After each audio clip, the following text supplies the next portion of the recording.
Hey guys, Tales of Turam here. We're here today to do another session 0. Today, we're here with Chiron, if you'd like to say hi. Hello. Yep, that's the only person we're really here with today, unless anybody else shows up, and I don't think anybody will. Anyways, so yeah, before we start, I'm just gonna say, I accidentally messed up my timeline a bit and gave some information that was incorrect. I said 8 to 10 years a few times to some people in either this campaign, the previous campaign, or in my Pathfinder campaign. The Civil War in Durath started about 6 years ago, if I remember correctly now, because I just was updating my dates in game. So if that happens, and you're wondering why, that is why, and I will preface this in an actual video when we start the actual campaign. Just wanted to get that out there first. Anyways, so let me go ahead and get some music started here. Music.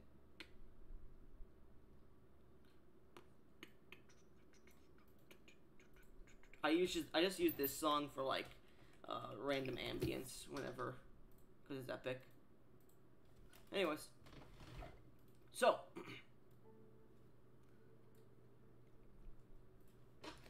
we once again find ourselves within the land of blood and sand, within Durath. Give me a second, I might actually have an introduction here. I know I made one a while ago. Durath cities. Let me go ahead and open this and see if I can find it. Documents. Durath. History. No. I think it's this one? No. Turam intros? Okay, yeah, I think this is it. Durath, the ancestral homeland of all humans that reside within Turam. A continent of scorching sands and deadly creatures, littered with relics of many ages long past and forgotten. As the sands burn with promise and heat, so too do the hearts and souls of its inhabitants, whom do not merely survive this desolate landscape, but conquer it. The people of Durath are known for their warrior-like spirits and their pronounced culture. They are seen as a prideful people to the point where it can become their downfall, if not kept in check. Many regale the legendary tales and epics of the heroes of Durath, as well as the great warriors and generals who carved their path through the dry dunes, to their immortality through stories told with song and court dance. This goes for the entire world, as the history of Durath and its legends are told even to those on the opposite side of it. Since the end of the Second God Wars, Durath has seen the rise and fall of many empires. It has seen many victors and many more defeated, having seen many crusades and eras of blood and sand. The lands of Durath are filled with many cities. Can you mute yourself for a bit? Yeah, sure, sorry. With many cities of previous kingdoms absorbed into the Empire who have been given control to govern their own laws. As such, not all cities carry the same laws, but some have very similar codes of conduct and run upon a caste-based system that sees the rich remain in power, while those born of low blood and poor rarely have a say in what happens. This system leads to many of the nobility becoming demons in human form, committing atrocities while not being punished. However, that is not to say there are not good nobles within the Empire who wish to see its prosperity, whether they be of noble birth or have worked their way up to this station. Those that brave these harsh lands are the warriors who wish to see their names in history, the merchants who wish to make an abundant profit by selling what cannot be bought in the sands, working with the Cray-Wing Alliance. I always hate saying that one. Or the performers who seek new culture and stories to spin in their own little ways. No matter what brings a person to these lands, whether it be by birth or by choice, one thing is for sure: nothing is assured to anyone in these lands, and fortune will favor the bold. This is Durath. as our scene pools from the sky, what little remnants of the complete celestial solstices, many iridescent rainbow, technicolor, I guess it would be, striations within the air that can be just seen dying off in the last month after its supposed touchdown upon the world, the zenith of creation. We continue to fall through the cloud cover, upon which, when we burst through, our eyes catch the deserted sands of Durath. Long-tipped in cold winds and cold temperatures due to the winter months waning off at the moment. We watch as the sun rises in the distance. We can see a few carts traveling through the center Dunic region, the large rolling dunes of Durath. We can hear and see the many squaws and croaks of the bird-like creatures that fly through the canyons and the gorges to the northern regions of Durath, known as Kenya. Give me 1 second to go and pull up my other things here, maps of Turam here. We can see the many rolling hills and long dead vegetation, as well as small little lakes and ponds that give way to many different wildlife in the southwestern versions, or the southwestern region of this great landscape known as Allard. We can see the many cracked and clayed dirt, I guess it would be dirt grounds, just past the small mountain range that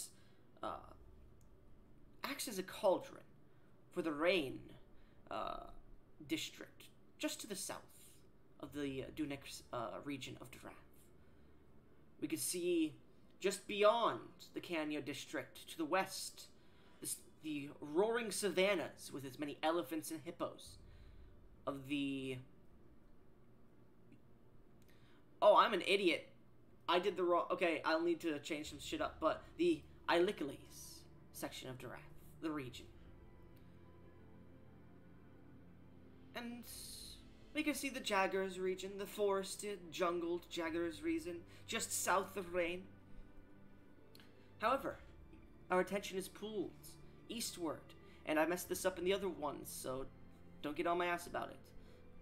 We find ourselves within the Atholi Eremos region of Durath, the many rolling hills of sand and dead grass, or dried grass, with the few bits of vegetation, no real trees, but very open area of Durath.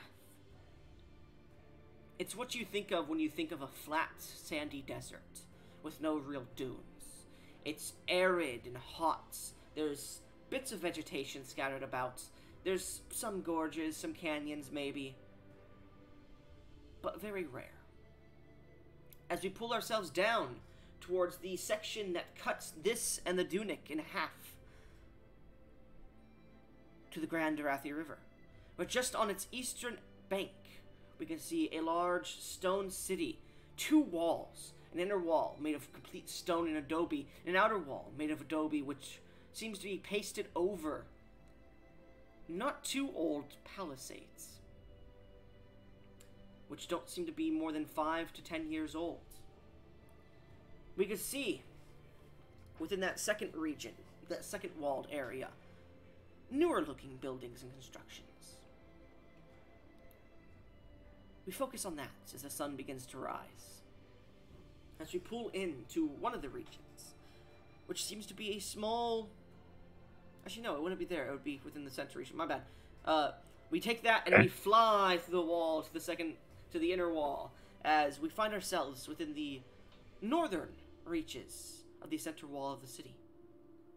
Passing by a large shipyard, and passing by a large park-like district, We can see the city is made of stone, with many small buildings that hold fountains for water and whatnot. Many of the people that walk around this area are either travelers wearing strange vestments and clothing, or, the most part, individuals of the city, which seem to be dressed in togas or other garments of similar design, wearing these large sandals and carrying about them pots and baskets upon their heads as they seem to walk around the city. The general feel you get of the city itself is a more kind of Greek culture. As you continue to walk around, many of the individuals here are humans, sorry. As you continue to pass, you eventually do get to this beautiful temple that you see. This large spiraling courtyard in front with a few patches of grass and trees. You see a large temple that seems to rise up hundreds of feet, even above the main walls of the city. At its top seems to be a large stone dome with a single bit of glass just at its peak. Actually, no, it doesn't have it at its peak. I'm stupid. It's just a stone dome. With a few towers surrounding it. You see a large entryway with two large doors that seem to be twinned and closed, well, slightly ajar at the moment.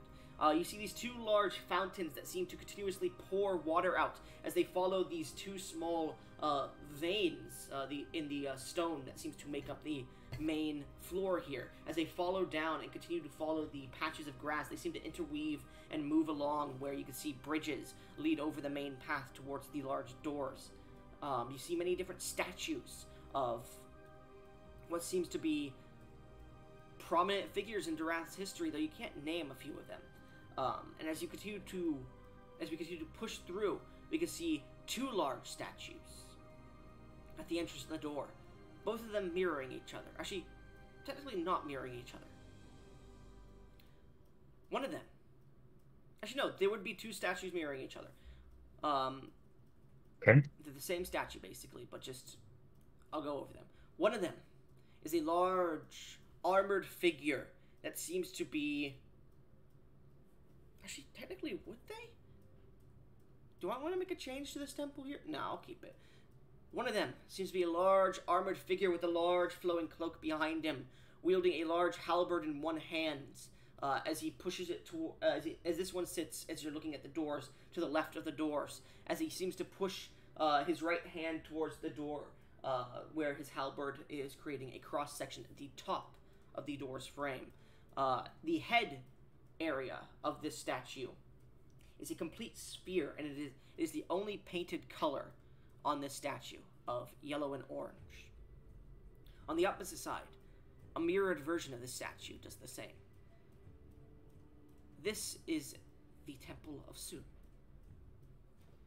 As we begin to enter, we enter into a relatively dimly lit temple for the god of the sun. As we push through, we see many different archways that hold up this temple.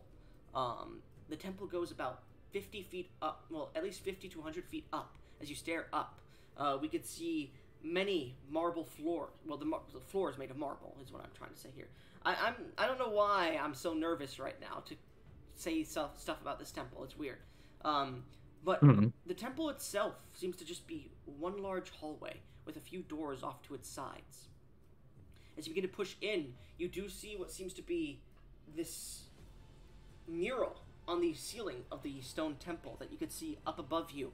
As you enter in through this one, you can see the temple itself has a mural of what seems to be day. As you could see beautiful pastures and fields, a large, what seems to be serpent that seems to be made of flame and fire that seems to be dancing across the day, across this mural, the daylight. However, we do not continue down the hallway. As we enter into one of the side doors, where we could see a single sign is held that reads, fuck, what was it? Okay, yeah, the Chamber of Sugarloaf. as we push through, we see the door is flung open in a hurry, and we see an individual rushing out. If you would like to describe your character, Chiron. Okay. Give me a second. I have his photo. The young man rushing through this open archway is a 28-year-old human with long blonde hair that is currently very dirty from traveling through the sandy desert of Durak. His pristine paladin plated armor, the Church of Soon, is dulled from the sands and battle that he had just taken place in not days before, covered with the guts and sinew of undead Well, creatures that from was that defending was a a few town. that was a few weeks ago in game. Oh, it was a few weeks ago. Okay, then, um, uh, but still very dull from traveling through the desert for such a long time. Um, a long sword strapped to his back, shield in hand, beautiful. The colors of the church is gold and black, I think, right? For Shugroth, it can be if you want. I mean, it's mostly just what is it? It's mostly just gold because of the golden serpent. But yeah. Okay. His metal armor embroidered with gold uh symbols of the Church of Soon. Um, this is Theolin. He's very tired but determined to make his report to the head of the church, Theros Serpentine. Well, you just pushed out of his chambers as everything Oh, has happened. I thought it was I going in. My no, bad. I sent you all that lore beforehand because that's what has happened with your character. So it's not going to happen. Session 0 is after everything we talked about with your background of your character. Okay, my apologies. Then he looks very haggard, very spellbound at the events of what has just transpired, very lost and confused, but he is making his way out of the church because he has been excommunicated from this one specifically. So now lost and directionless, he is making his way out of the church. Alright. So as you begin to head out of the church, you do see a few people passing by you who just give you a small stare and continue to move about their day. As you push your way out of the main temple and you look down towards the city before you,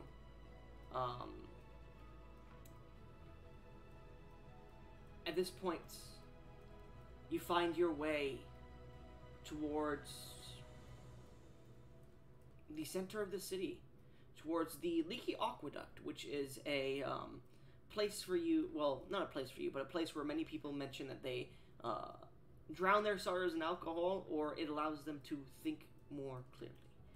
It is a vibrant place as you enter, filled with many denizens of the city. Most of them seem to be the working class individuals of the city. As you enter, there's a few noises going on. There's a large stage as you enter that's just straightforward. There's a bar to your left, and there is a band playing at the moment. I will head up to the band and listen to the music as my thoughts drift in the pleasant song. Okay. There is a Strix, which is a race you don't see around these parts, but you do recognize it because of just recent mention from other areas of the world. It is one of the individuals that has been mentioned recently, actually, the Strix Bard known as the Waffle Maker, Cass. It is a humanoid with bird-like wings, basically. Okay. As you watch him starting to play his accordion, you can hear a very vibrant noise of heroic song being played.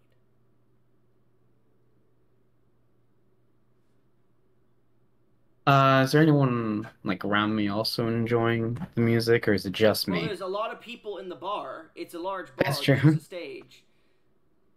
Like, the stage is probably not even, like, 5% of the bar.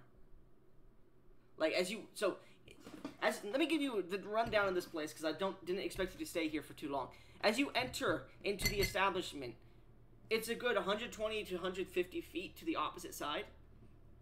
As you enter in, there's about 20 to 50 feet until there's, like, a step down, and then, like, there's an area down there that is in the center, a square area, which then has a hearth in the middle of it that's only about 20 feet wide, 20 feet in diameter. You can see tables are spewing about the place.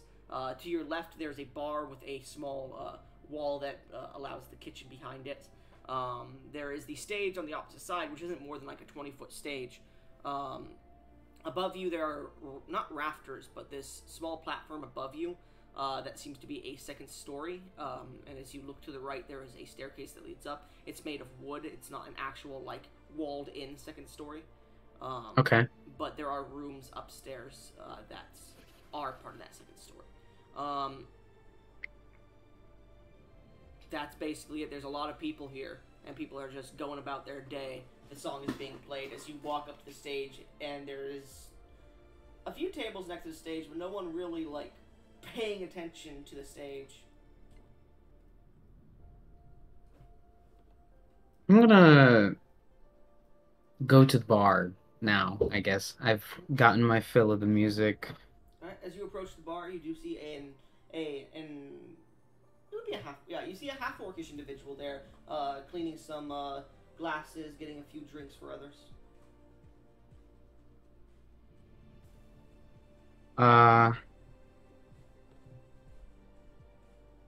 Excuse me.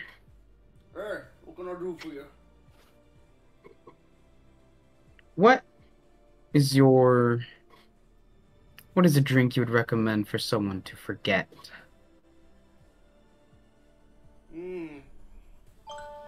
Jesus Christ, and now every fucking time I do something, every time I join a call with somebody, it's gotta be this or that, or this or... Jesus fucking Christ, bro. Is everything okay? No, it's fine.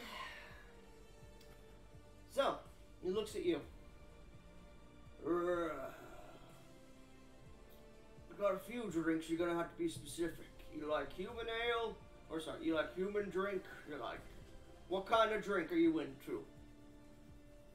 To be honest, I've never drank before. So, human, I guess. Alright, we got some heavy grog. I'll take one of those, then. Right, 3 gold. Do I have that? I'm just fucking with you, It's one, it's 2 silver. And yes, if you looked at the character creation shit, after you bought all your shit, you have 100 gold only. You don't keep any of the... Yeah, but I thought that was after the job, because I didn't think we started with the 100. I thought that was after we get to the site. No, you start with 100. Okay, then never mind. I'm sorry. I give him a gold piece. Alright, here's your charge. He gives you 8 silver.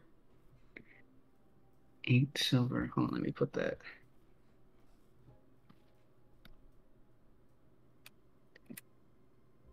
I'll take the drink, go back to the music, and if there's like a place for me to put money, I'll put that 8 silver like in like an opened hat or something to accept There's no money. It's not open hat. Oh. It's not like fucking hobos playing on the side of the fucking street. I know, but I want to show my whatever. These are bards that are probably getting paid by the establishment to play. Well, it doesn't matter because I'm gonna give him some extra money. So you're just gonna put it on the stage?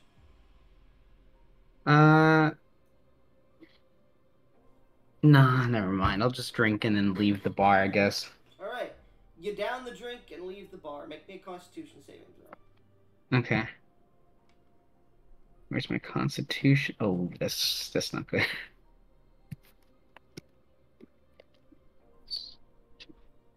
Oh, 20. 20. Alright, it's pretty good. As you leave the bar, you do pass by a few strange individuals. One that's wearing like this helmet made of mirrors. A dragonborn that seems to be like grafted with plate mail or something. And then like a strange blue tiefling who seem to be entering the bar. As you pass by them, they seem to be just busy speaking between the three of them. As you leave, Hmm. uh, you do exit and begin to walk upon the streets. Okay, let me. I know there's a couple shops.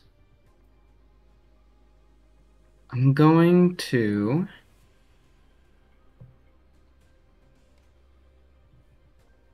What's it called again?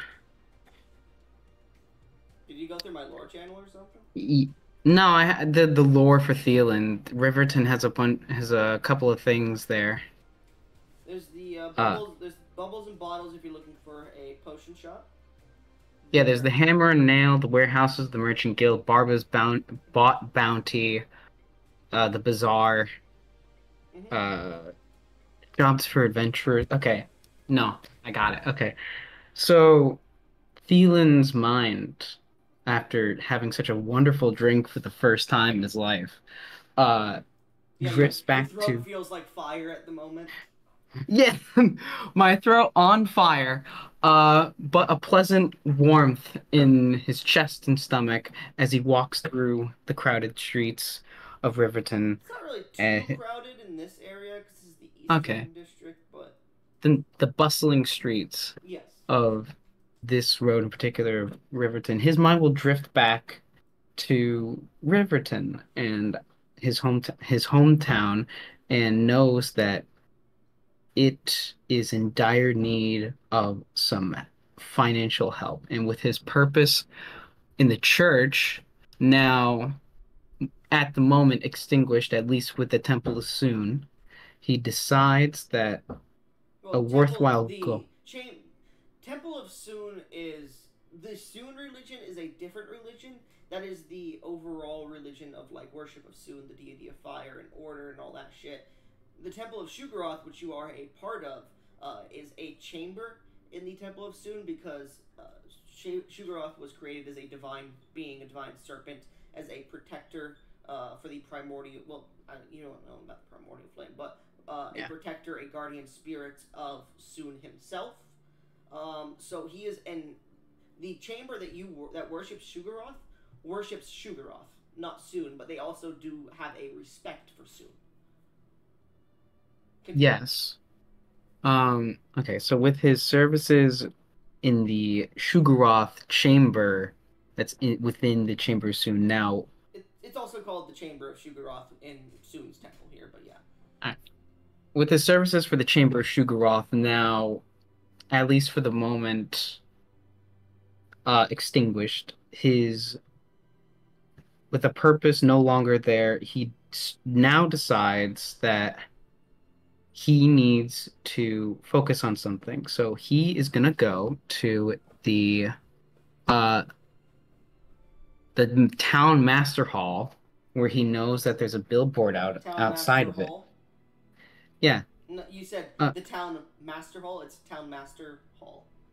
oh, the town master hall. Yeah, it's the Uh, Town Master's Hall. It's his hall. okay. He's gonna go to It's the not the town it's not the masters. Master Sword. It's the Town Master's Hall. Okay. All right.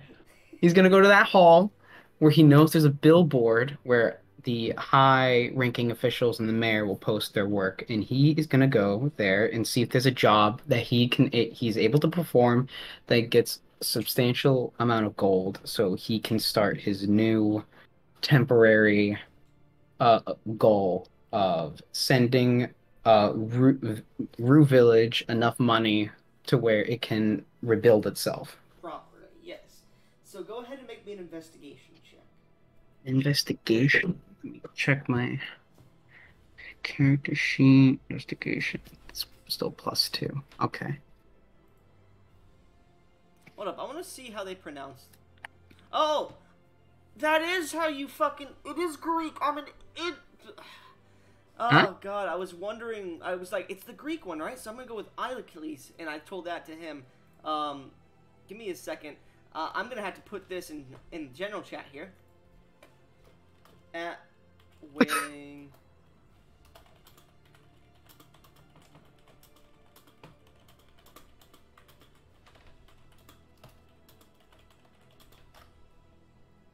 Sorry, I completely, because they're similar colors, I completely got the districts completely wrong. When I was talking about Iocles and Aphthoni Erimos when I originally made the campaign idea. So I'm just letting Mm-hmm. everyone know that it is actually that, and I will be changing that. Uh, Okay. I will say this out of character, by the way. Ancient Actually, no, never mind. Your character does know. I'll send you more information about the ancient Dorathians and whatnot, because you are from Dorath and you would know about them. I just haven't sent you yet Okay. because they're not important at the moment. Yeah. Anyways, Okay. Okay. continue. Sorry. I got a 5. Okay, give me 1 second to edit this.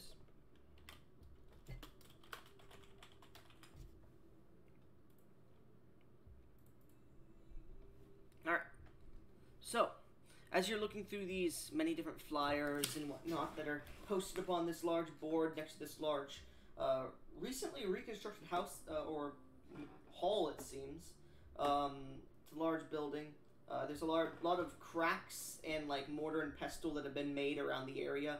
You would recall a few years back, a prisoner tried to escape from the dungeon below, and because it was near the sewers, blew the fuck out of the ground here and brought the building down with it. Um, that kind of starts to like get you confused. You're like, oh, sorry, fuck, and you like go to reach for one of the pamphlets. Somebody else takes a pamphlet, looks at it. It seems to be another adventurer or mercenary. Looks at it. You can't really make any details out about them. They shove it into their breast pocket and just start to walk away. As you start to look, there's like a few missing cats. There's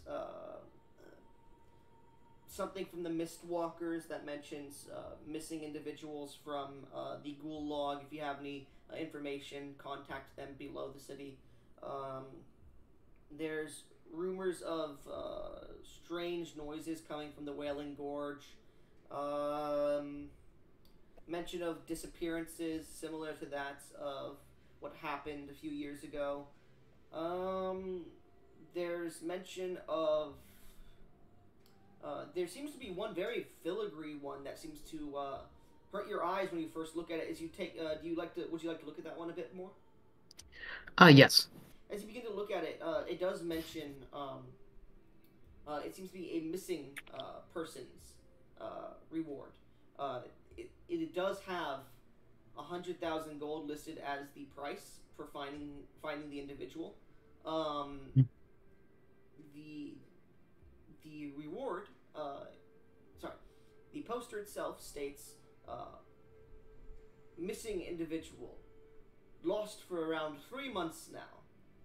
If found or any information is to be provided, please uh, bring it to us here at this location here.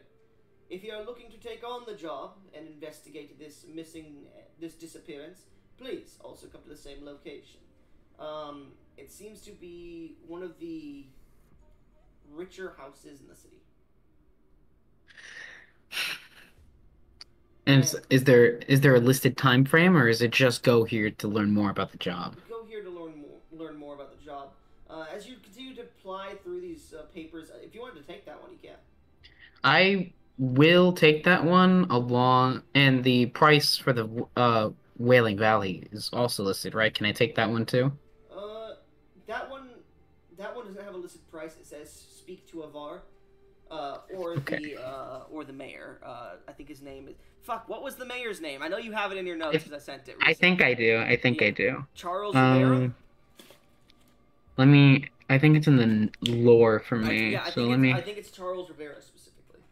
Then the places, gulag, see what's in, worship, whatever. I think it would be before place. Oh, it might be after places actually.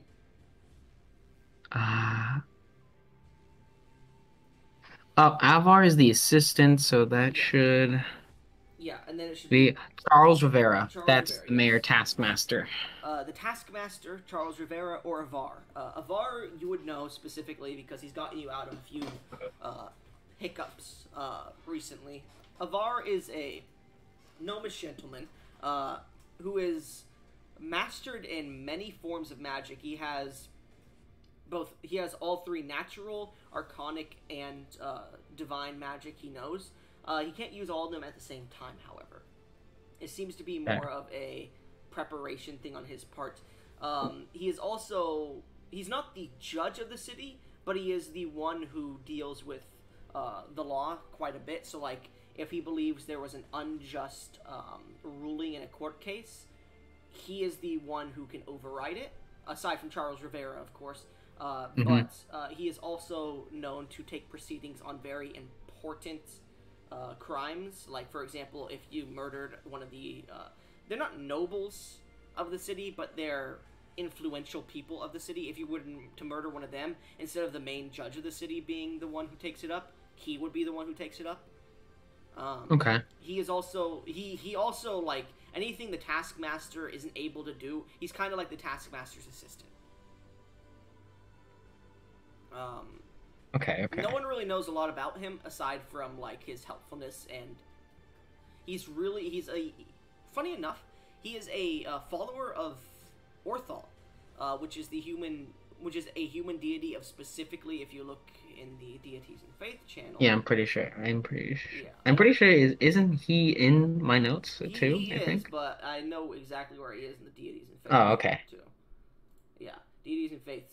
Orthol is one of the major main religions worshipped in the empire specifically, or the kingdom, I guess you could say.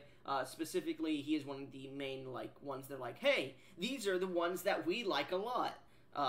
Orthol is the deity of justice and order. He is the human created one, which is very strange. He also seems to have a strange worship of a long forgotten deity known as the lady in brass, the brass lady, shit like that. You're not sure what the actual name is. Anyways, uh, as you take these two small pamphlets and put them away, remember there's no mention of the Wailing Gorge's investigation price. It just says Yes. speak to those two. As you put these two pamphlets away, you do see after you pull them off, there seems to be another pamphlet that's really ripped up, old, and like has been there for probably a year or more. It seems to have like had put shit has been put over it because it just hasn't been taken. Um, I will look at that one as well. as you look at it, it states, "Looking for brave adventurers who are willing to go on a scouting and research journey to the Wailing Gorge. Our patron is the Grand Mage, the Grand Archmage of the capital city, Martel, and its magic school. So I couldn't think of the word. And its school of Okay. magic, Cypher Belladontis. You're off. Hyper Bells Hunter. Taking on this mission will grant you enough gold to last you and your family a lifetime. What we need is a group of adventurers or risk takers to aid in our research team in the discovery of important, long forgotten history within the untapped gold mine of the Wailing Valleys. Sorry, it's the what the fuck? The Wailing Valley Gorge. This can this can provide information from before the Second God Wars, and it is very valuable. If you are to take on this job, you should be wary of petrification. Oh. This is a dangerous journey, but it pays well. And then So I have this. you see, Oh, sorry. you see, it says for more information, speak to Avar or Charles Rivera as well. All right, let me go to my notes.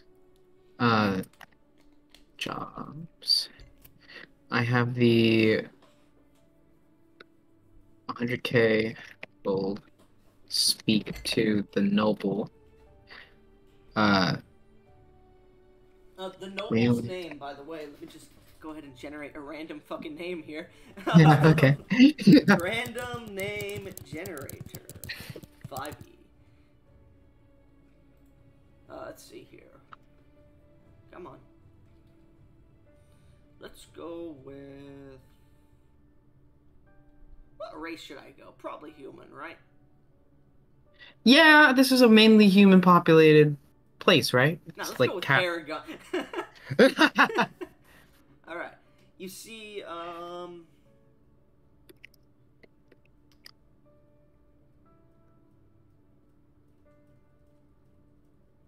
where is it?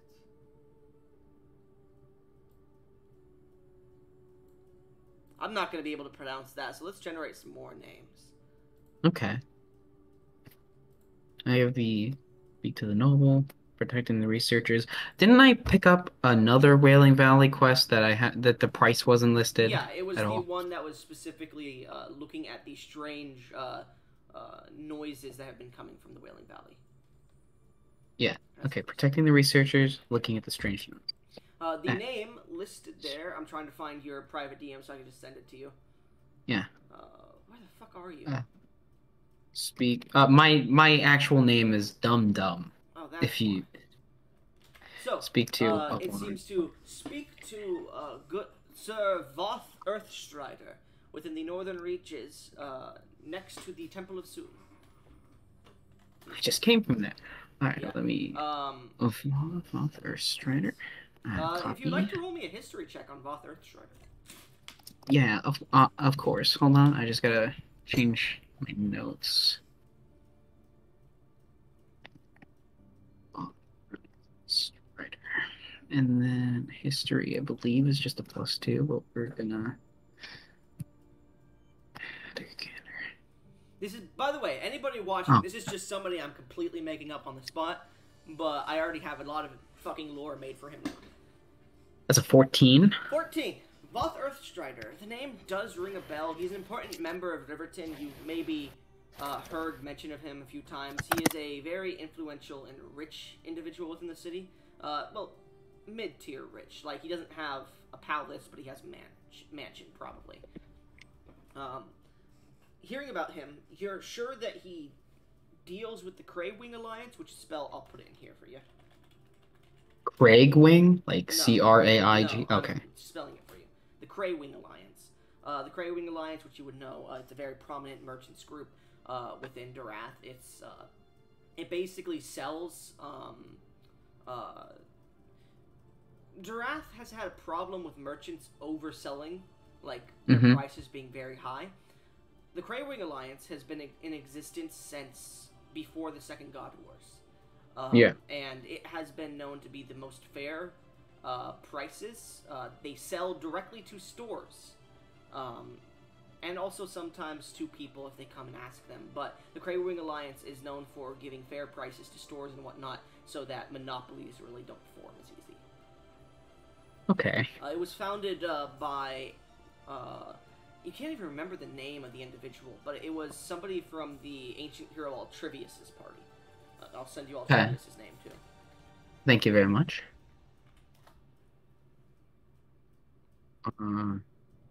I'll put that in my other notes section. Altrivius created the... Voth Earthstrider works with this alliance. You're not sure what else. You think he may own a few stores in the capital and other places. You're unsure. But the name Earthstrider, it's ringing a bell, but you can't determine why. Okay. Keep market prices From going exorbitant, from basically. going exorbitant. Okay. All right. I got that. All right. So, got to speak to Voth about that quest, and then I can go speak to Avar or Charles. That's not his name. Avar or Charles Rivera. Yeah, Charles or Var about both those quests. So I'm gonna double back and go to Voth or Var's manor, or wherever it tells me to go meet him. Okay. So, as you begin to ask around for information on Voth Earthstrider, you eventually do come to this small, humble adobe and stone manor with a few what seems to be trees and patches of grass outside of a nice cast iron fence or gate, I should say, that seems to surround the entire area. Um, as you see it, it seems to be what you think of when you think of a mansion. It's pretty big. It's not exorbitantly big because it's in the middle of a city. But it does have pillars. It has a few windows of crystal design. It seems they're not glass. Well, they would be glass because you're in a sand desert. They seem to be glass and crystal, but they seem to have a more iridescent reflective to them than a normal glass window does. You see that the colors of the building are not like gray and sand colored like adobe would be. It is almost like it's almost as if it is trying to look like marble with how white some of the pillars and stuffs are. You can see many different silks and banners and other pieces of flowing fabric around the entirety of the house that seem to be of red and brown and just earthly colored designs. Okay. The front yard seems to have what seems to be a fountain with a beautiful statue of a woman within loose-fitting, flowing silks, and you can see that it's definitely made to be very sexualized, as there are no undergarments made on the statue. But there is no, like, you haven't looked properly, but you can't see any details. Okay. But as you look towards the gate, there are at least 10 guards walking. Well, no, that wouldn't be 10. There would be about 5 guards walking around. You can see 2 of them at the front door, 1 of them at the gate that's outside just watching you, and then 3 of them that seem to just be walking around the premises. 1 of them goes behind the house. 2 of them come out from the other side. I'm gonna walk up to the guard that's at the gate watching me. Pull out my. You see this. You see this human man, but he has this completely dark skin, like almost brownish, almost like dirt brown skin. And as he looks at you, he has many different tribal tattoos upon his body. He has this white, shaggy hair that falls out of his beautiful, well, not beautiful, but this metal armor. It seems to be half plates, but it's mixed with leathers and different cloths and silks of white color. And as you look at him, he does have like almost golden yellow eyes. You recognize this immediately to be one of the ancient Durathian variants of human. This is a Durat, one of the tribesmen, which is weird because they usually don't settle into societies like this. They stay away from it usually. They're very tribal. Who are you and why do you approach Lord Earthstrider's manor? Greetings, sir. My name is Thielen Pout. Sorry, not anymore. I reach into my satchel and pull out the job request. I'm here to speak to Lord Earthstrider about the job request posted at the Master Hall's billboard. Make me a persuasion check. Okay. I think I have proficiency. Yeah, I do. It's +7. Please roll well. 20 plus 7. 13. 13. He looks you up and down. He looks backwards. And he starts yelling in a language that you're familiar with, but you don't speak necessarily. It is Durat. It is a more... it is more specifically to the Durat tribes. It's common, but it's like ancient common. So like you catch a few phrases like, hey, and then like a name, but then you can't figure out what he's saying next. And then he says something like, city slicker, basically. But he's not saying those words. He's like, Alfrian, Ur, Agal, I, Uman, Il, Uf, Earthstrider. Sorry, he goes, Olgin Earthstrider. And you see he turns back to you. As another one of these Durat tribesmen goes rushing into the house, as the other one that was traveling with him stops in front of the house as well and just watches you. All the guards are now staring at you, even though the other ones are like 120, 130 feet from you. The one in front of you goes, we've let the Lord know that you are here about the job requests. We have to Okay. wait for his permission to let you enter. Thank you, sir. And what was your name again? My name's Theolin. I have no last. You have no surname. No, sir. You would assume with that fancy armor you would. Yeah, many would think. Well, Theolin, if what you say is true, you've come at the right time. Anyways. And he looks back and the door does open. And the other guard... Air! And you watch the guard in front of you. Shulathar, Theolin, as he pushes the door open. Shulathar is kind of like a greeting in the ancient Durat's words. But you're unsure exactly what it means. As he opens the gate for you. Allowing you into the yard if you would like to enter. I would like to enter after I give my thanks. Thank you very much. And I walk through. The gate closes behind you. As you begin to walk past the statue and see the few trees and whatnot, make me a perception check. Perception. That is +4. 1d20 plus 4. 17. The trees are beautiful and lush, but it seems like they're... Actually, no, they wouldn't be lush at this point of the year, because it's the end of winter, isn't it? You can I see think so. They're starting to grow a bit more of the leaves on them, and it seems like they're a bit more lush than they should be this time of year. You're not sure why. They're definitely not native to the deserts, so they definitely have been imported, which means this person has a lot of money.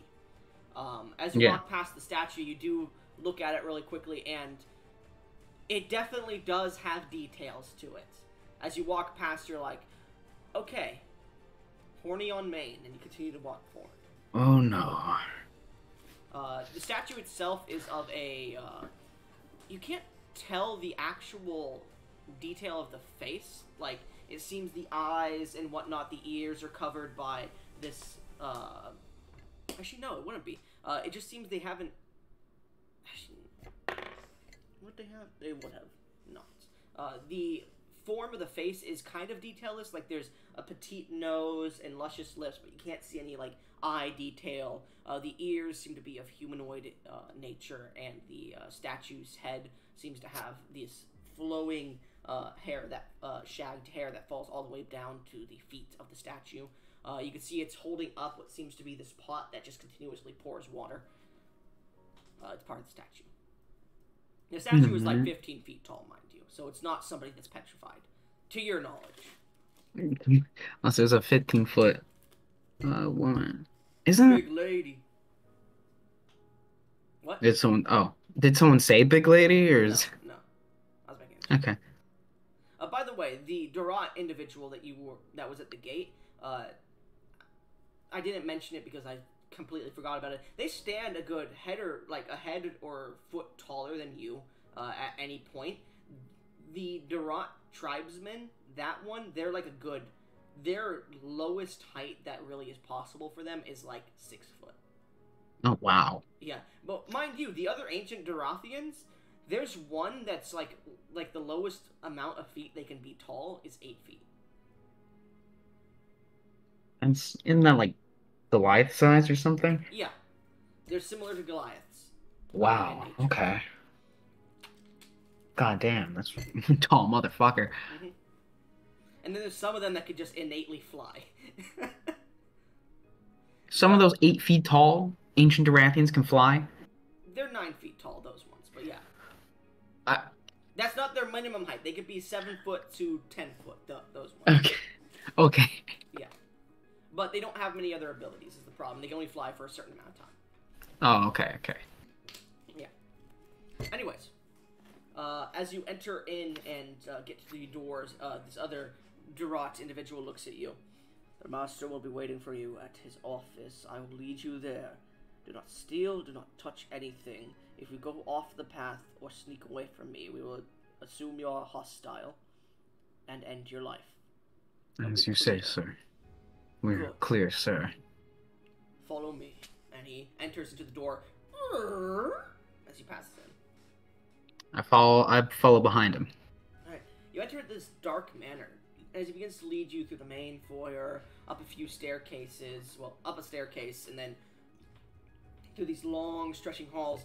You can see this is a very prominent manor. It has a lot of decoration on the interior, a lot of busts, a lot of expensive items and chandeliers, shit like that. Like, 100,000 gold to this person probably isn't gonna put them in debt, to your knowledge, but Mm-hmm.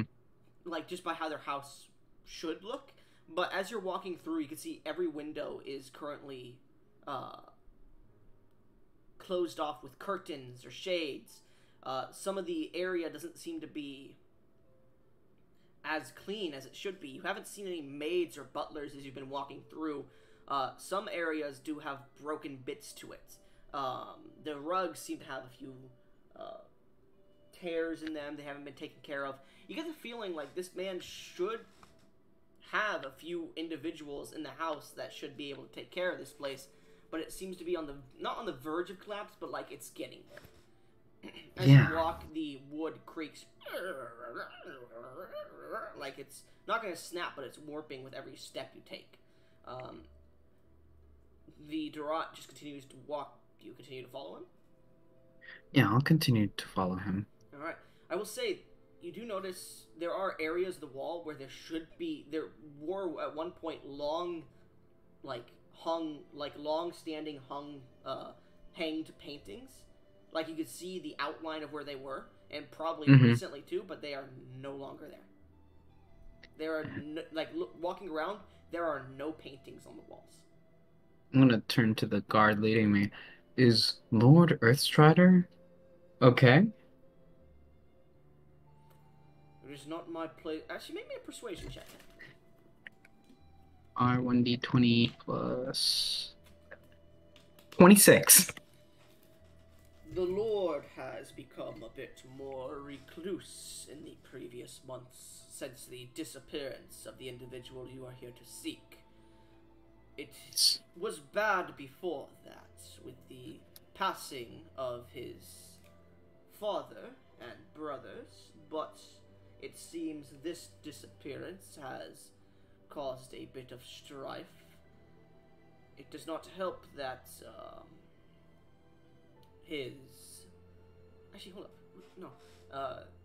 his father and his brothers, it does not help that his, let's just call her his new wife, has gone to the capital and has not come back in the previous month. Oh no. And it does not help that she kind of showed no concern to the missing individual. That's... And Thielen goes quiet. It almost feels, and this is off the record, mind you, that someone is targeting the Lord Earthstrider, for unknown reasons to me, of course. It may seem that, from his abode, he is a recluse, a man who holds no charismatic influence, but I assure you, the man is noble in intention and a great man indeed. You will show him the utmost respect you can. Of course. Good. Now, we are about at his office. He looks at you.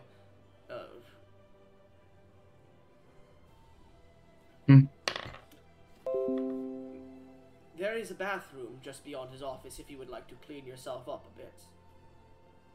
Thank you for the generous offer. I will take you up on that, if that is okay. Of course. And he follows you to the bathroom as you pass this large double set of doors. The wood here on this door is a darkened wood. As you eventually pass, you go to a bathroom. As you enter in, the entire bathroom is lined with silver and marble. However, it is dark, and as you enter in, you look towards one of the walls, and you see the Durat goes and touches a rune that is carved into the wall, And you watch as a chandelier in the room, one of the lights, the wax candles on it flicks on. He goes, ah, damn it.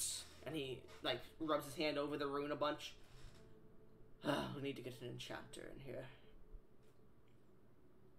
Tell me, Theolin, I believe that is what they said your name was. Yes, that is my name. As you're cleaning yourself up, have you been noticing strange happenstances with magic recently?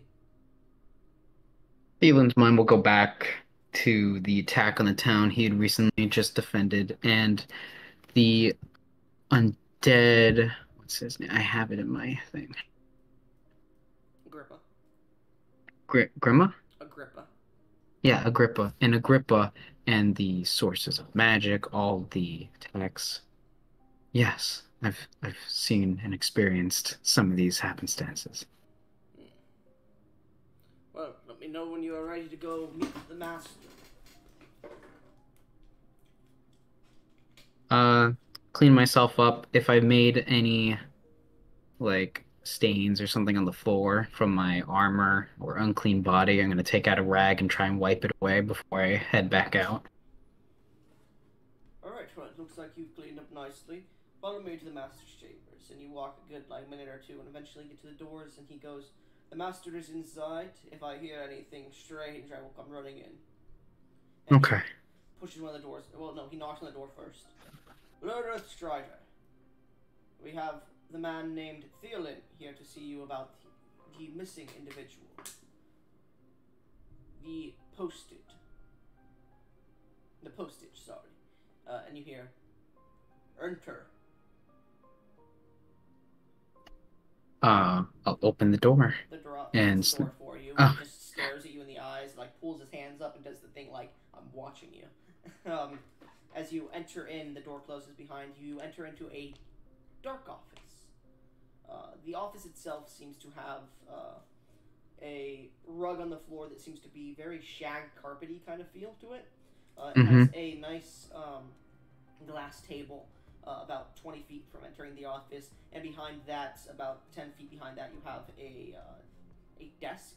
To the sides of the room, you have a few bookcases and shelves that have different, or seem to have a few items and books on them, and probably had a few more until recently, because you could see like a little bit of dust has formed, but not a lot.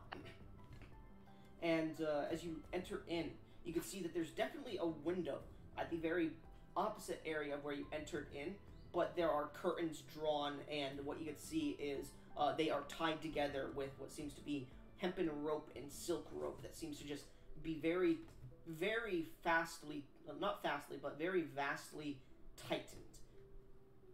And as you enter in, you can see what seems to be the chairs turned around, and there is an individual in the chair, but you can't make out any details. I will get down on one knee, place my like a fisted hand over my heart, and kneel my head slightly. Lord Earthstrider, thank you for accepting me into your humble abode. I'm here about the job request you posted, about searching for someone. Stand up. I don't like I it when will. people kneel before me. My apologies, sir.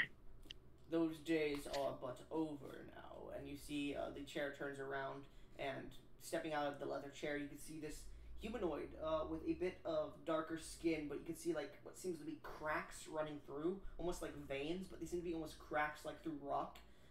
As he steps forward, you see a small candle on the desk, and you just see a bit of light as the candle is lit. And standing there before you, behind the desk, is a good 5'10" tall individual. This individual has darkened skin and it almost looks like rock with the cracks going through. No, it does look like rocks with the cracks going through it.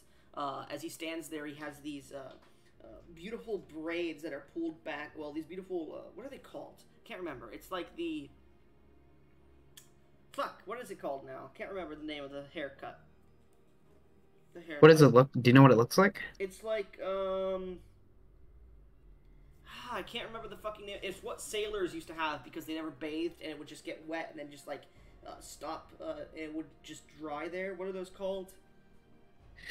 Hold on. Dreadlocks. It looks like dreadlocks, but it's more sailors' dreadlocks to an extent. Okay. They're not purposely made to be completely dry.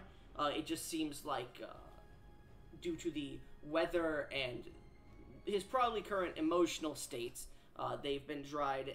And he probably, looking at him, the way he dresses and just the way, because he's dressed in more of a, it's more regal than you would assume, but how he wears his collared shirt and his pants, they seem to be more billowy and more sailor-like in attire. And you get the feeling that this man at one point was probably a sailor looking at the dreadlocks. It probably just comes more naturally to him to have this kind of haircut. As he stands there, it's pulled back into a small braid that falls down to like what you could assume is his lower back. He has a small undershirt underneath his red. It would be a red. Damn, I can't think of the name for the shirt now. It's a red overcoat that seems to go over one side over the other. It has buttons, but down past the like a good bit down the chest, a V is just opened up with the small collar, and you can see a small shirt underneath. But it's a large billowy kind of shirts. Overcoats. It seems to go down to his thighs almost. Like a trench coat? It's kind of like that. It's kind of like a pirate captain's garb, but it's a bit shorter. Okay. Yeah. And it's just completely like stark, not crimson, but like what's a bright red, rose red almost. And it has a line, like the edges of it that are lining it are made of a blackened color. The cuffs seem to not be cuffed; they are just completely down, nearly passing by his fingers. And he seems to be very disheveled in look as he sits there with his, stands there with his flowing pants. Looking at this man, he is not completely human. This is an Earth Genasi. Wow. So you're in, and you can see that he like moves around. He like grabs a large bottle of whiskey or whatever it is, and he just pours into a cup, a nice crystal cup, like not a shot glass, but a small crystal glass, and he just pours it. Want one? Yes, please. Thank you. He hands you the crystal glass as you approach, and then he just takes the bottle and starts to down it a bit. So you came here for the job, the posting. Yes, sir. I take out the flyer, and I just hold it. I came here. Why do they always make it so flashy? I mean, it gets attention, sure, but it makes me look like a real shithead. That's one way to put it. Anyway, sorry, I interrupted you. What were you saying? No, I just came here about the job and would like to discuss in more detail about what you want me to do. Good to know, thank you. First off, thank you for being one of the only people to come speak to me about, well, you're not the only person. I've sent a few others, yet they've never returned, and it's been months. Sorry, I have. Are you okay? No, that's me, physically. Like, Oh. I had a bunch of phlegm stuck in my throat. Let's say that he does cough, though, a bit. I'm fine. Yes. So, the job pays well. Where do I start? A few months ago, or really last year, my brother, I call him my brother, because we were both raised by the same father, but we're not related in the slightest. In fact, if you couldn't tell, I was kind of brought into the family, human family, kind of well off, but I made my own way, and I'm much better off than them. You don't really need to know this, but they're very big fanatics of the military of Darath. For generations, they've been. My brother, Sir Cortez, is what they call him. I kind of took on my own name when I made my entire empire, but my brother Cortez kind of went, and it's believed he got himself killed in the Battle of Pearl Shore. He was there leading an expedition for the Hydra Alliance against the Empire due to the king, you know, the fucker. But he seems to rub his temple a bit.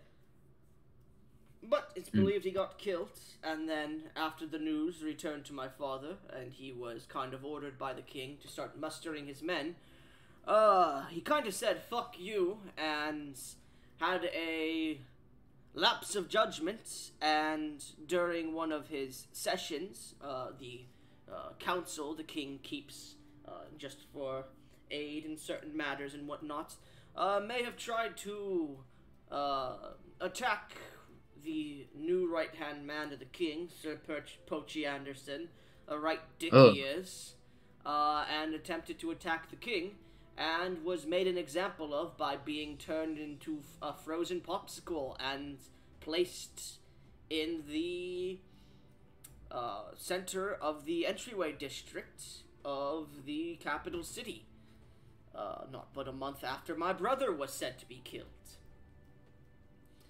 So, oh boy. That's a little backstory for you. And then, after this small event happened, a few of my other brothers went missing. And I do not think they're alive. Call it a hunch. After My condolences.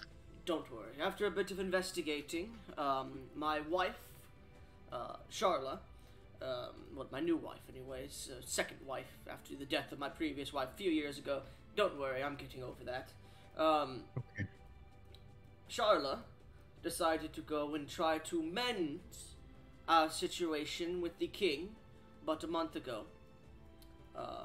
Well, she was speaking about it for the last few months, of course, because, you know, the king is a powerful man and making enemies with him in the Empire isn't a good fucking idea.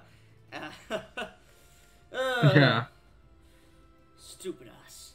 Anyways, she was speaking about that for a bit. And then, but a few months ago, my daughter, right wonderful little girl, went missing. I sent a few investigators to look into it. Asked Charla to ask her groups about it, but nothing was coming up. And then Charla went to the capital to try to mend our little father's stupid idea. And she has yet to come back since the attack on the capital, as she was present during the time. A few months ago, as I have stated, my daughter went missing, and due to that, I have kind of closed off many... you don't need to know that, actually. But many people have gone to investigate my missing daughter and have yet to return, or have told me to fuck right off and scammed me. Those bastards. Recently, by the way, you can tell he is very, like, he is not sober at the moment, because you get the feeling he is sharing too much information with you. Yeah, and he drank an entire bottle of whiskey in front of me. Well, no, he, like, started to down it, yes, and he looks at you. Recently, however, I have been shutting myself off from the world. My servants keep saying it's because of my bad things that have been happening in my, and he's doing air quotes, mental state, and he just throws the bottle of whiskey at one of the walls.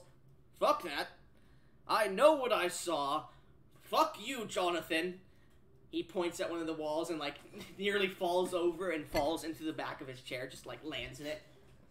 Are you okay? I'm fine. Anyways. I think What I've did you said see? a bit too much. Make me a persuasion check. Okay. I'll do 20 plus 7. 21. Jonathan will say different. He'll say, it was all a figment of my imagination. Oh, you drank too much, Voth. Oh, you need to calm down on the liquor. No. I know what I saw. That night.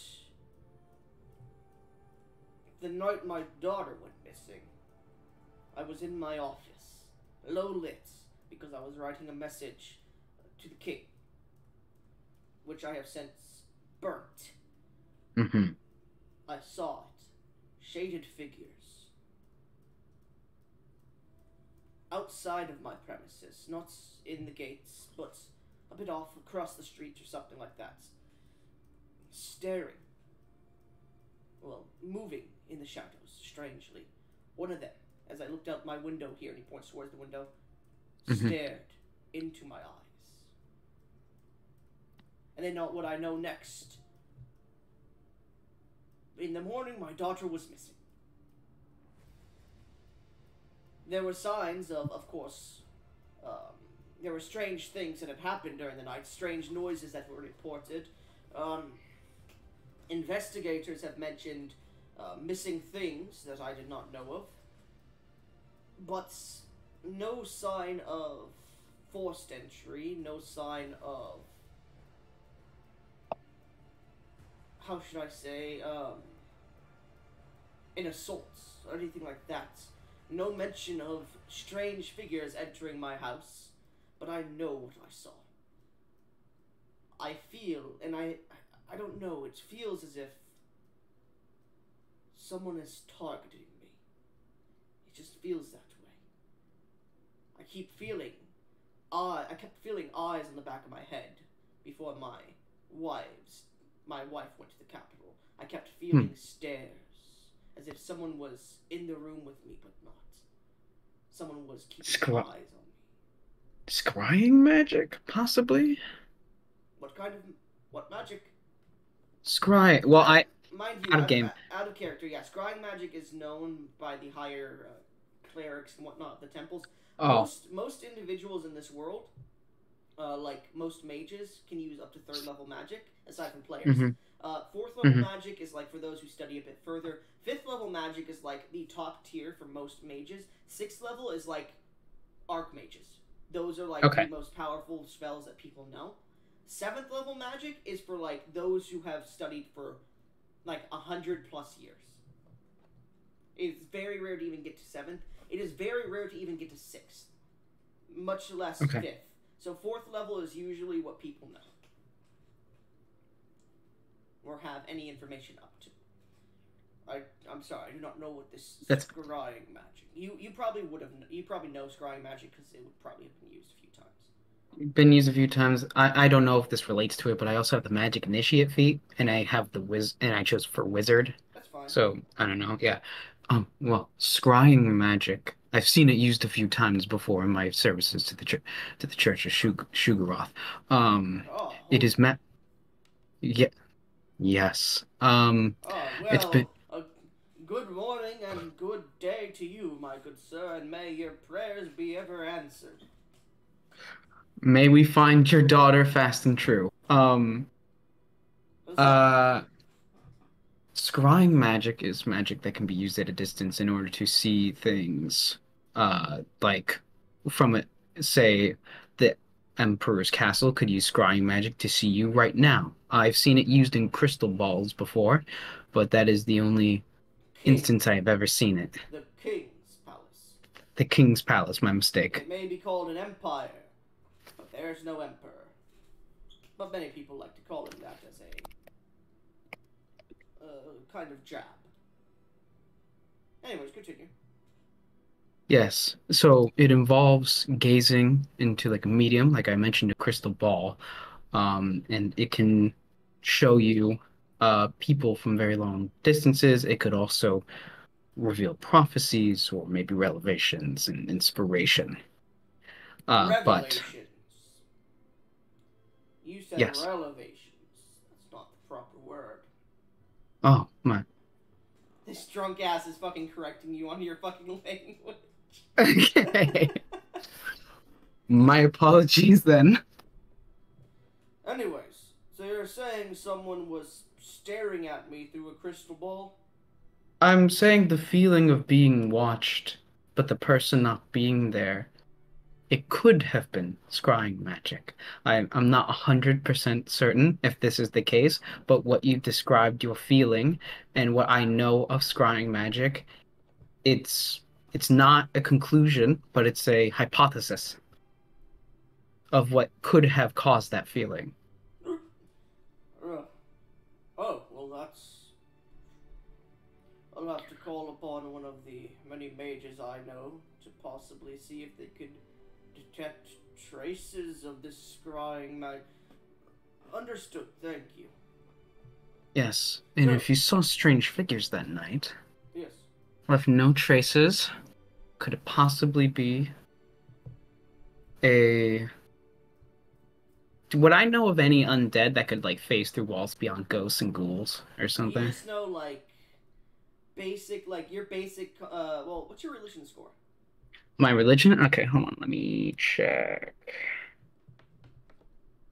+5.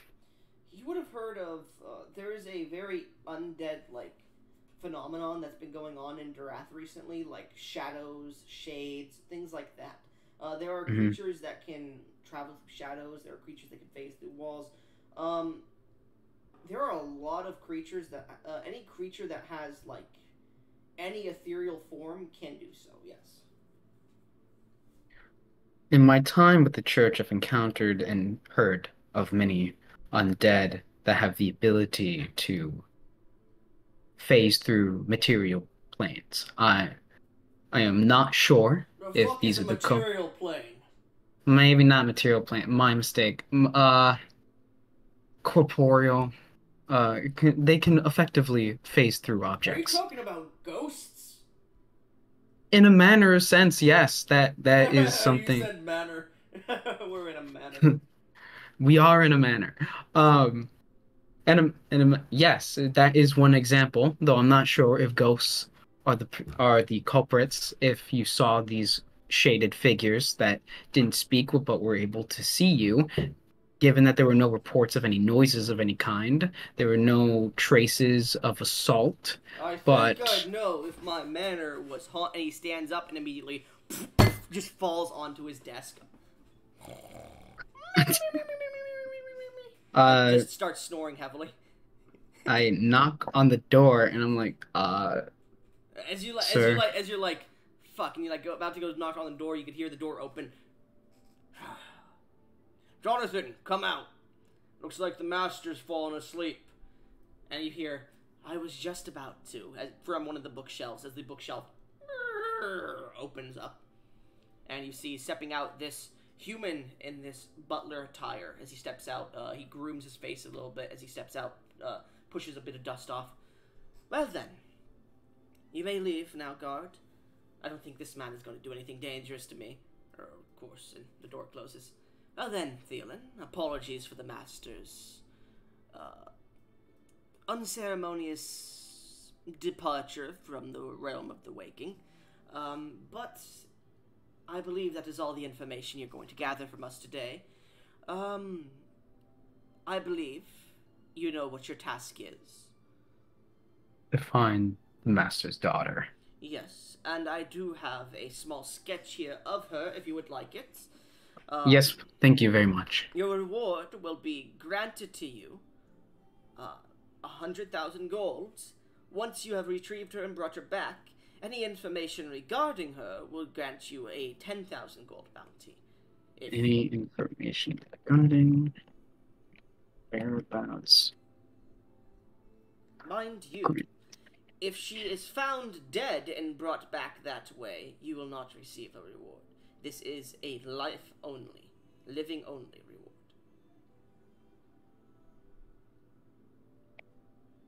Okay, I understand.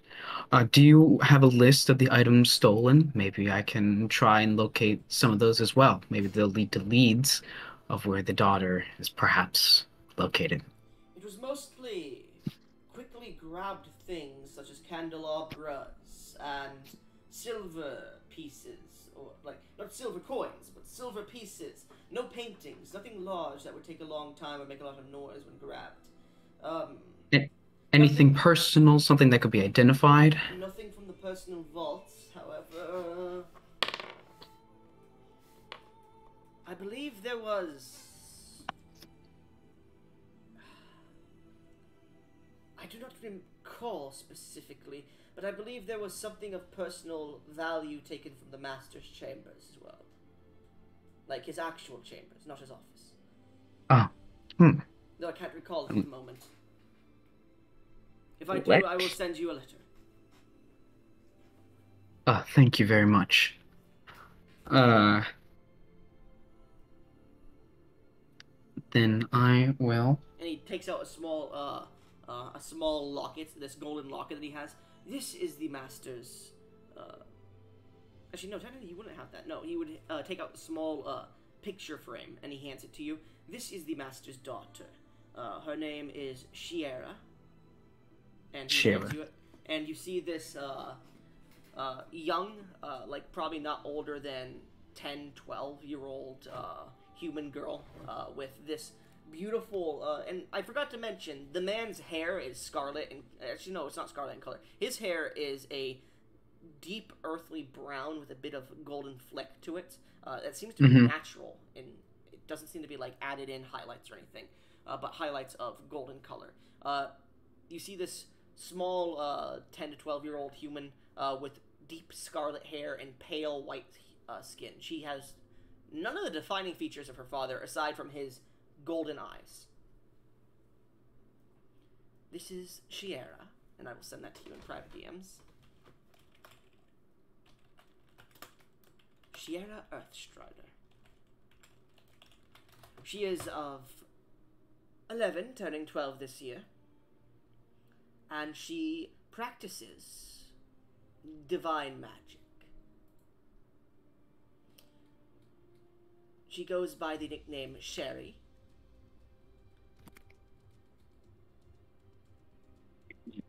And she... Is there any other information you would like to know about her? This man's voice has just been changing the entire time. I don't know why. I can't keep his voice for some reason. Nah, he's a voice actor. Um, let's see. So, is there any What else information would you I? need? What else would I need to know?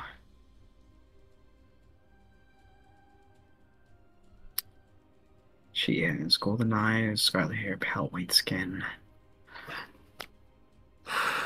Do you know if she is missing any item, possibly items of significance that could be found on her? Maybe like a locket or.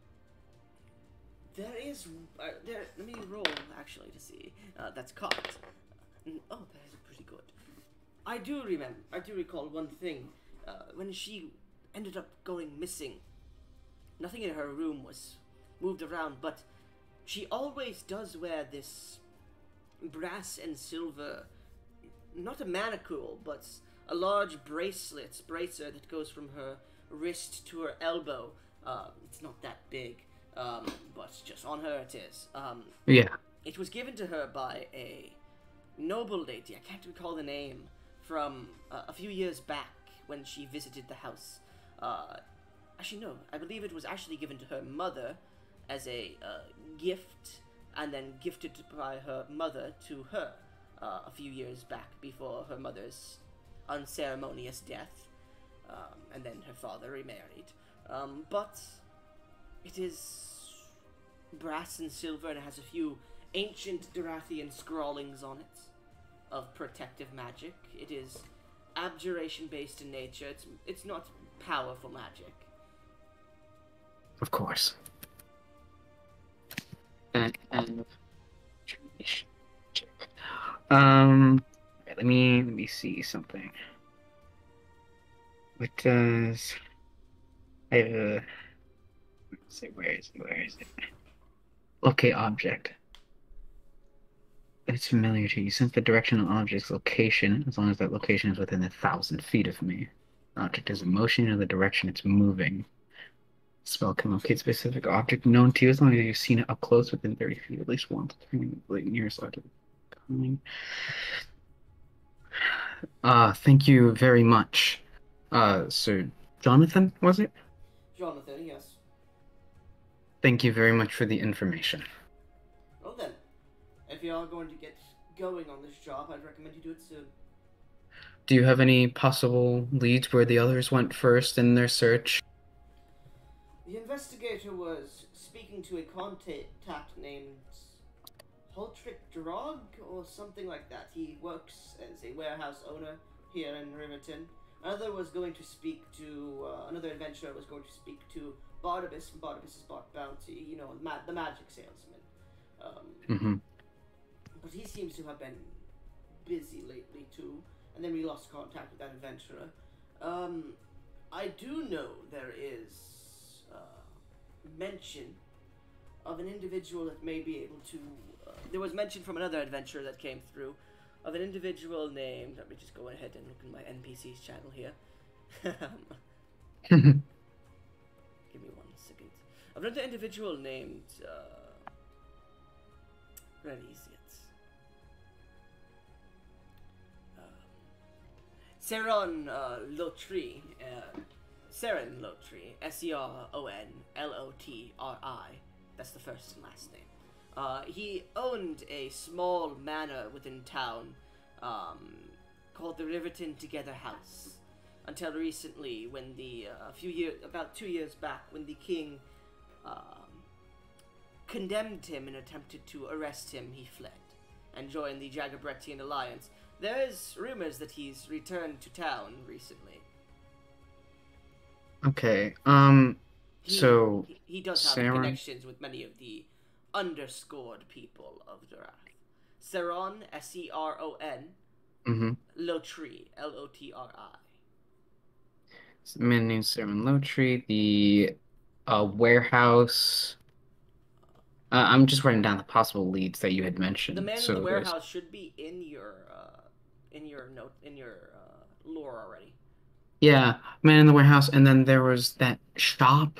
Barnabas is Black Bounty. Bardabus's Bounty. Okay, got those. Then I will attempt to seek out Seren Lowtree first before other investigations. Thank you very much, Jonathan. Of Uh, course. If you are going to should I see find, myself out? yes, Oh, you may sorry. see yourself.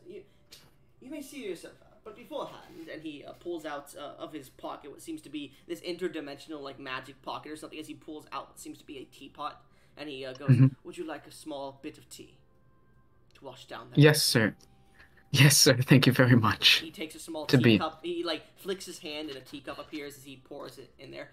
Freshly made. It is dried spice ant tea. It's a bit different. It is a blend of a tea created from the manure left from a spice ants, which I do not know if you know what the spice ants are. They are not from this district or this distinct area region of Darath. They're mainly from I believe the Elilocles region, as well as the I can't remember the name of it, but it's the other one beneath it. They are known as the green spice ants. They are large green ants that eat and consume spicy sustenance and provide a beautiful and wonderful spicy milk that they lactate. They are very docile creatures, but their manure makes for a fine. Their excrement makes for a fine manure and actually gives a bit of spice and flavor to anything that is grown with it. Oh, wow, that's very It interesting. is very rare to come by because many of the spice ant herders do not like to sell it; they like to use it themselves. Wow. That's a very interesting Yes, history of this tea. yes. Recently made, of course. We can't have Hmm. our master's guests going without something complimentary. Anyways, you may see yourself out. God, Thank you. Jonathan, I'll show him out. As the guard begins to bring you from the room, you see Jonathan start to pick up the master of the house and like start to drag him towards one of the couches next to the table. I'm gonna. My paladin allows me to cast Divine Sense. Mm-hmm. Is that like a spell or something? Like, or is that Um, just an it ability that activates? it's an ability that has a few uses, I believe. Yeah, I want to cast it to see if maybe any of those shades that Lord Earth Strider mention or possibly still around or something, maybe like watching him without being seen. I want to cast that and keep it up as long as I'm in the manor. Divine sense. Yeah, lets me strong presence of evil, celestial, fiend, or undead at within 60 feet of me. I know they're as long as they're not behind total cover, Okay. and I know So is that type of as any you're being. leaving the room or while you're walking through the house? As I'm leaving the room, like still kind of in there, and as I'm walking. Okay. You feel faint, like almost completely gone traces of undead energy. You don't feel the direct undead creature. You just feel Okay. the nature of it. It almost feels like it's cold and breaking apart your life force just a tiny bit. And you also smell fiendish energy. Hmm. I'm gonna go back to Jonathan as long as he's still there. Um, Well, the guard looks to you as you're like out oh, of the room. He closed the door. Sorry, the master needs his time.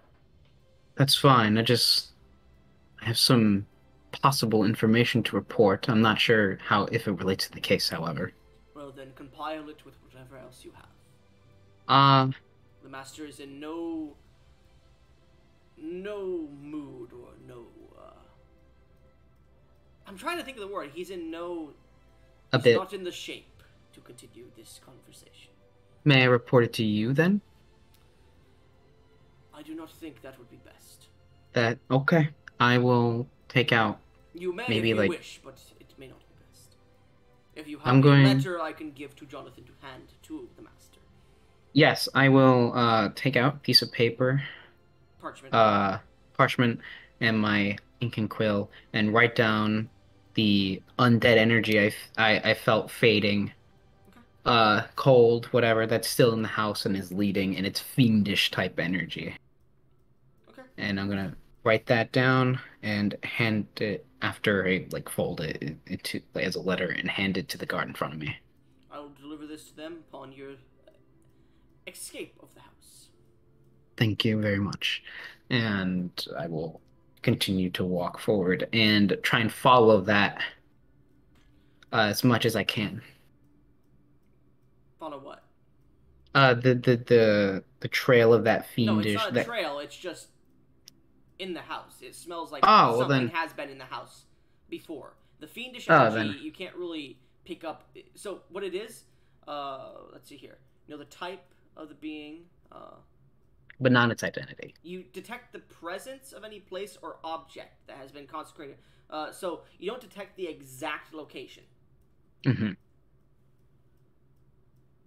Yeah. Oh So wait, hold then up. I'll. Oh, Know the location of any celestial fiend or undead.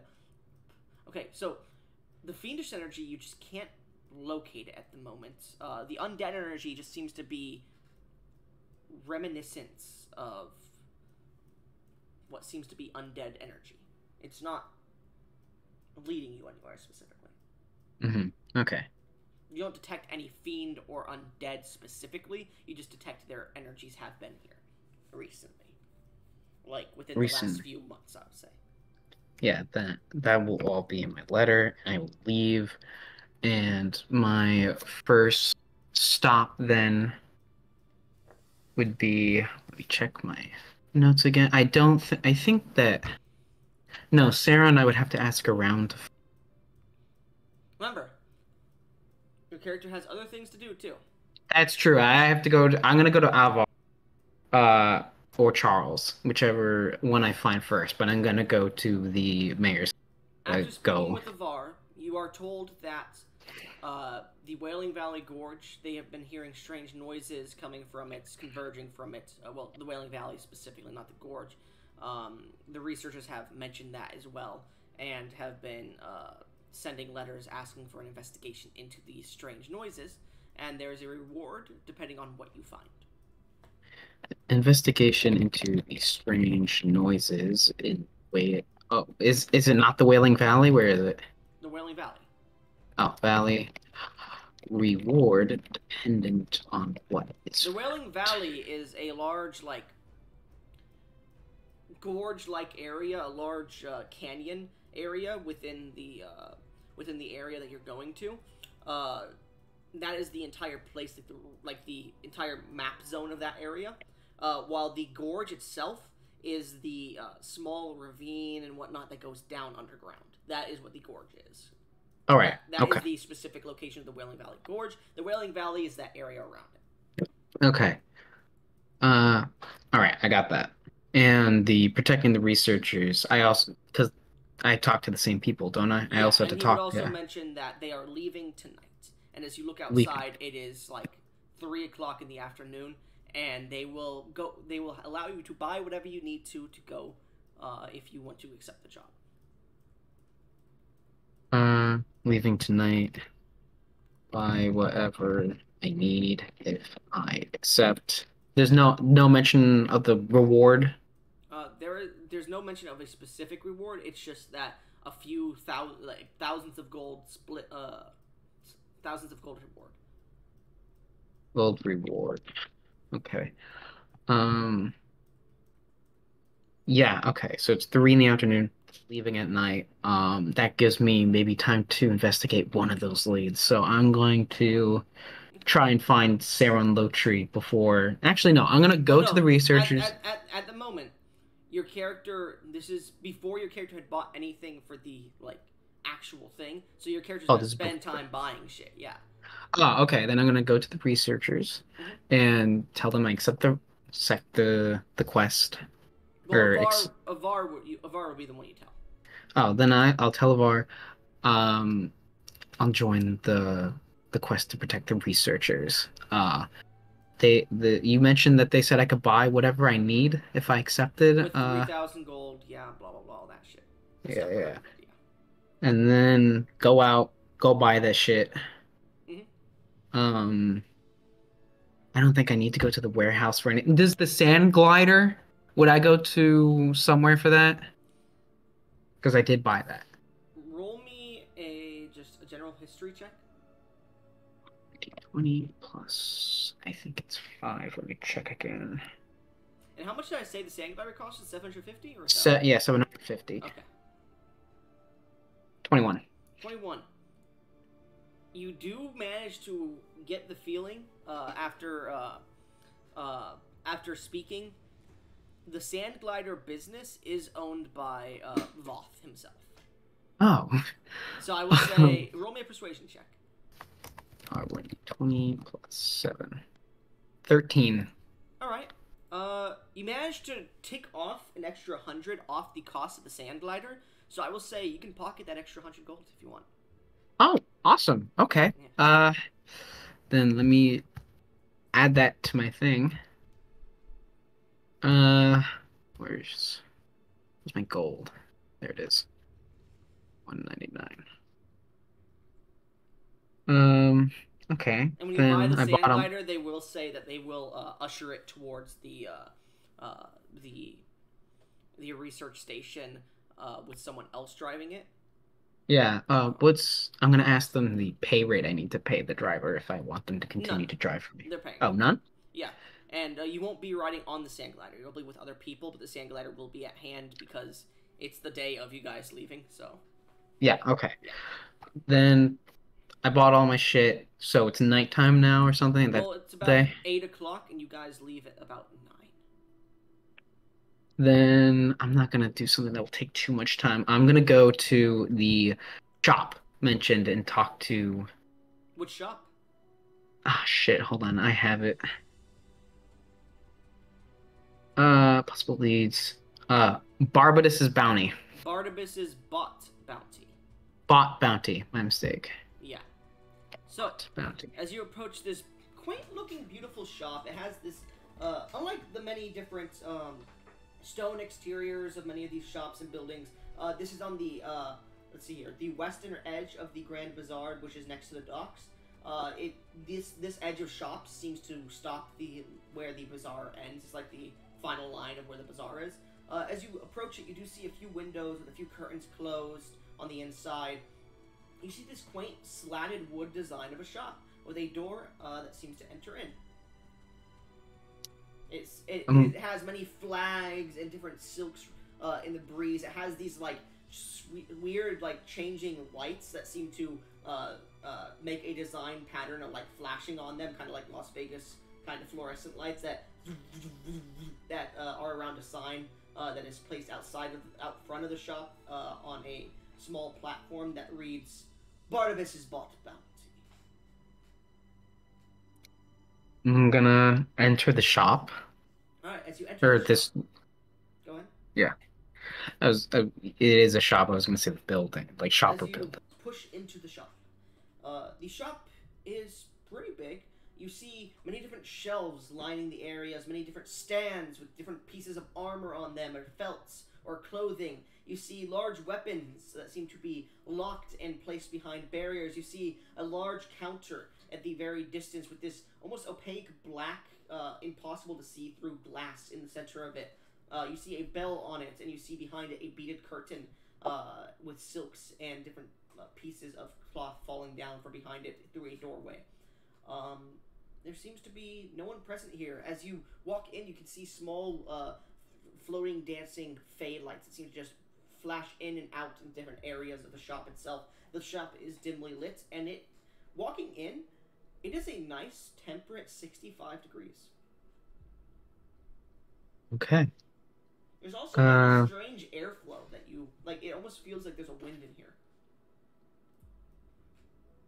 Is there like an open window or something, No, or do I? no, Yeah. you're not sure where It's just okay. And there's no one around here, so I'm going to shout into the shop. Hello?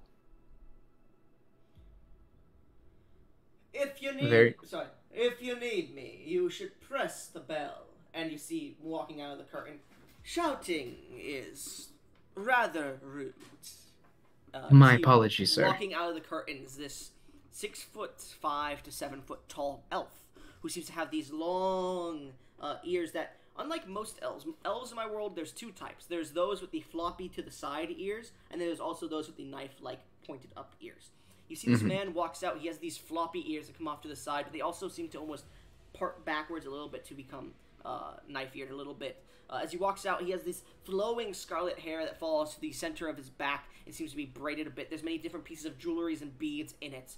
He has these very noble features with a small bit of facial hair that seems to not have been shaved recently. From his look, it looks like he does shave it constantly, but just hasn't recently. He has these very fine and noble-looking features on his just slender body. As he stands there, he wears this beautiful vest that seems to have cut out arms. For his arms, this vest seems to have this high collar on it. The vest itself is a blackish brown color. He has this green vestment kind of robe that falls around him and is split in the center open, where you can see these this beautiful corset that he's wearing underneath it, as well as these flowing pants. He seems to be wearing these beautiful leather boots that come up to his knees, and he seems to be walking forth with purpose as he does. The robe itself is cuffed with these leather bands around his wrists, and as he walks forward, you can see many pieces of jewelry, rings, different chains, and other pieces that are just affixed around his hands, his arms. They rest around his legs. Well, not legs, sorry. They rest around his ears as well, as you can see a few pieces that seem to fall off and dangle from his ears. His eyes are that of a verdant green forest, but they sometimes flicker to a different color. As he seems to exit, and he looks at you.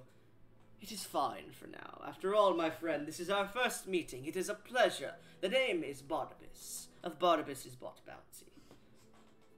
And my name is whose Thielen. pleasure? Thielen. It is a pleasure to meet you, Thielen. You seem to be a paladin of sorts, are you not? Yes, sir. Of the Church of Sugaroth. Sugaroth. Interesting. I have recently opened up a business in Uradon. Though I don't know if you know this, but Uradon worships Sugaroth very fervently. It's on the continent of the Angelic Islands. Yes, I've been there before. It's a very beautiful place.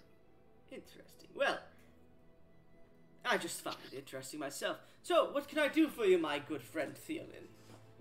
Are you looking for bobs, wares, are you looking for? Swords. And he, like, as he's saying this, he's flicking his hands and different magic items are appearing out of nowhere and then disappearing into smoke. What I'm can I looking do? for information on the whereabouts of a little girl. Ah, you're here. What? Well, you can see this obvious, like, this man who obviously is able to keep his, like, cool usually and, like, he's, like, not phased by anything, is, like, he's about to respond. He's like, wait, what? Huh? I take Yes. out the picture of Shiera, um, Lord Earthstrider's daughter. You are Um, straight to the point, are you not? yes, I am. You're not the first one to come by about this, but it's been a few months. And he takes the picture. Yes, I It's remember tragically. her. She came here a few months ago looking for a magic item for her father's coming birthday in, I believe it is, actually, funny enough, next month.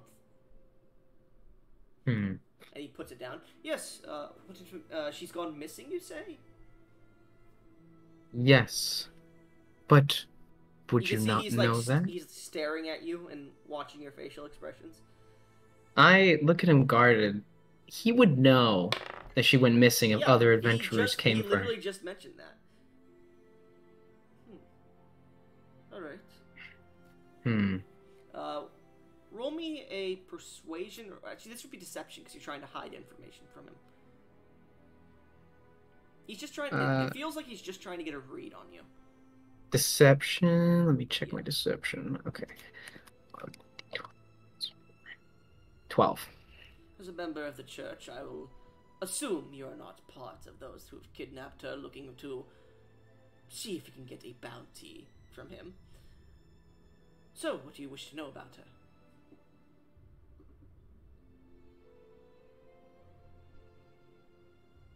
Any possible leads to her disappearance? Or, did she purchase the magical item that you had mentioned about as a birthday gift for her father? Well, it was a specific one that I needed to create over the course of a few weeks, and she had already paid me in advance, which is why I was wondering when she would have come back before the other adventurers came and told me she went missing. Um, do you wish to know what it was? Yes. Well, the little she-devil seems to have stolen her mother's old marriage band from her father's room, and was going to get it enchanted for him, so that he may have a gift that he would enjoy. I am not going to go into more because you may spoil the surprise for him when she does return. So it's still here? It is still behind. It is finished, yes, in the back. I'm gonna cast Locate Object. Okay, you are not familiar with her mother's wedding band. No, but I had the description from Jonathan, That wasn't the and wedding band. oh, it wasn't? Okay, then No. never mind. These, May I see it? of course. And he snaps his fingers as you see appearing in his hand is this small and very thin piece of platinum. And you can see as he summons it, you can see a small reflection of the light seems to almost show these almost invisible, until like the light hits it at a certain angle, iridescent runic carvings that seem to be placed into the side of the band itself. And he places it on the table, or on the desk in front of him, with a small onto the like quartz kind of fucking glass. This is the band I was speaking of. Such a beautiful band. Do you have any other possible information that would help me locate her? Defining items or characteristics, something that I could possibly search for in another part of the country? Hmm. She was very interested in history. She always was carrying around. Whenever she came here, she would always carry a book with her about the histories of Durath, ancient histories that had been uncovered. I think she was. She was interested in history. She also spoke about Jonathan, her butler, um, and how he had given her a birthday present recently. Um, Not much more than that, really.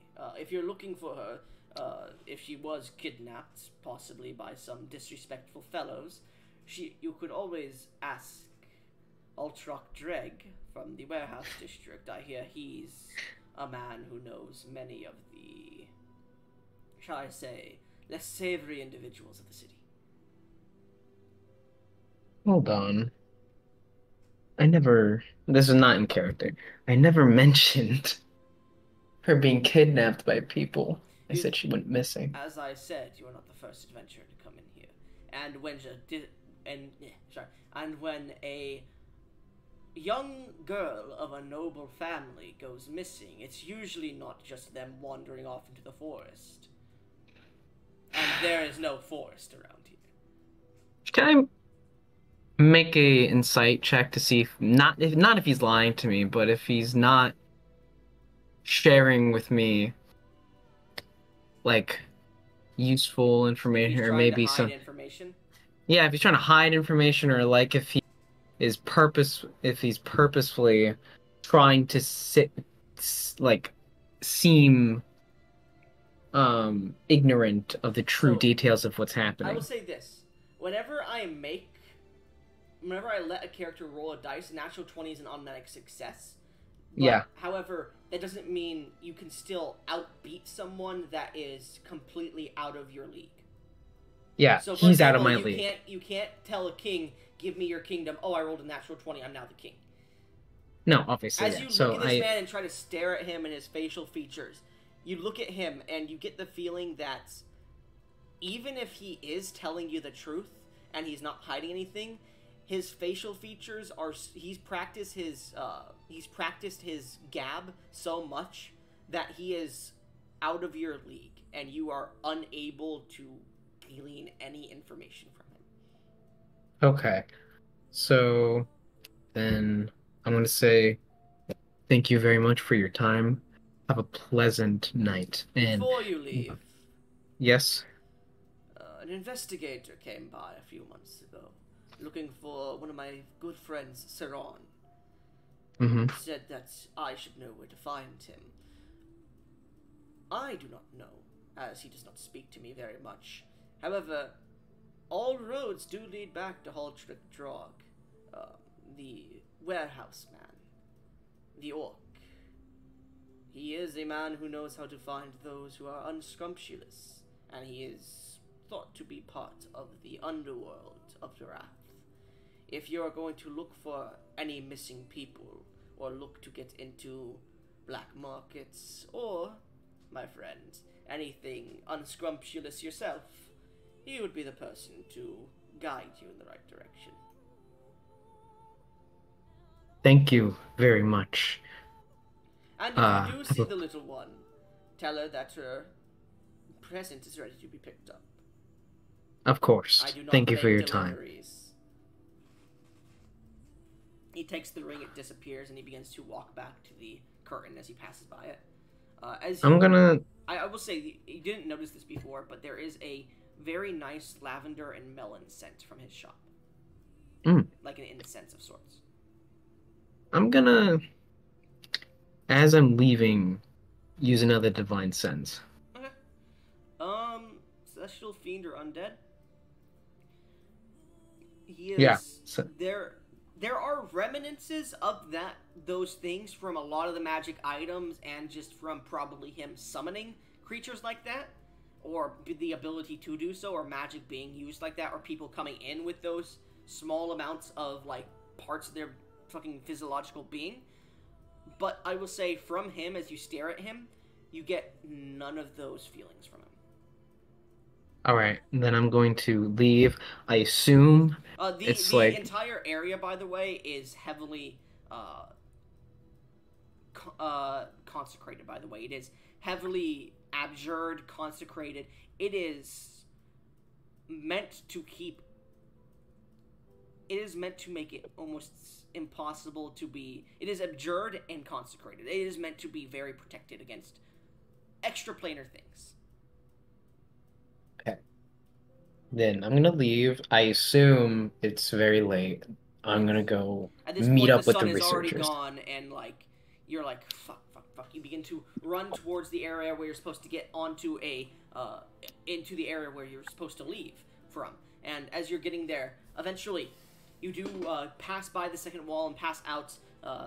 Eventually, getting to the outer deserts on the southeastern side, which is about a day or two from your home village. As you look over and see the crumbling tower in the distance with like these veins of lime green that are just slowly going dimmer and dimmer. Um, and as you look around, you see this sled, this large 30-foot wide, I would say carriage, but it's not a carriage, sled with these sled-like bases on the bottom of it. It's made of wood, and it almost has a genie lamp-like shape to it, but the roof of it is not a roof. It's just it's like a dome of cloths, silks, carpets, and different like fabrics that are just wrapped around the top to give it a dome-like shape. It is being Mhm. pulled by a camel and a creature, well, an individual that is just wrapped in all these blackened and other bandages and other desert cloths, and you cannot see any details of his body besides his eyes in a darkened void that just seem to be a deep crimson red. As he looks towards you, he points towards the cloth dome as if to say, enter. And you do realize this is probably the sled you're supposed to get into. I nod in thanks and step inside. All right, as you pull back a few of these, this tarp, like a few parts of this tarp, and enter in, you smell a beautiful melon and lavender incense. You feel this dimly lit sled is nice and warm because it seems to keep body heat in. As you enter in, you can see the sled doesn't have its normal like cart benches and whatnot. It has these beautiful like Arabic and Egyptian like curved couches with many pillows and sheets on them. You can see in the Hmm. center there's this small table that has a lantern with a small orange flame in it that seems to almost be a fey light that changes into a flame, and the entire area is dimly lit. Uh, as you enter into it, there are quite a few people already in it. You see the three individuals that you saw, Gotta pass in the bar. yeah, that you passed in the bar, and they seem to be speaking to each other. Aside from the mirrored helm individual who is has currently a spell tome open and is flipping through it and reading through it, and you also see another individual, an Emerald Dragonborn, who is currently getting situated and seated in the cart themselves. As you enter, you begin to find yourself a place to sit and collect your thoughts as the cart is slowly beginning to drag off into the distance. As we pull ourselves away from the inside of the cart, we watch as you drive into the night through the desert sand as the stars begin to shine. And that is where we're going to end the session.